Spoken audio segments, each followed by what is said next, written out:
Hello everyone, welcome back to How to Daily. Are you experiencing buffering issues with the TeraBox app on your mobile device? Don't worry, we are here to help you fix that. So let's get started. First, make sure your internet connection is fast enough for streaming. Buffering is often caused by slow internet speeds. You can use an online speed test tool to check your connection. If your speed is slow, try restarting your router or switching to a stronger network. Next, close any unnecessary apps running in the background. These apps can use up bandwidth and processing power, causing the TeraBox app to buffer.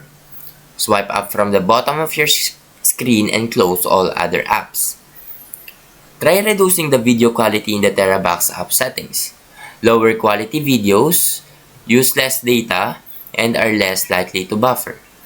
Look for the video quality option and select a lower resolution such as 480p or 720p. Ensure that your TeraBox app is up to date. Go to your App Store, search for TeraBox, and install any available updates. Now if the problem still persists, try uninstalling and then reinstalling the app. And that's it. Follow these steps to fix buffering issues on the TeraBox application. Now if you found this video helpful, please leave a like and subscribe.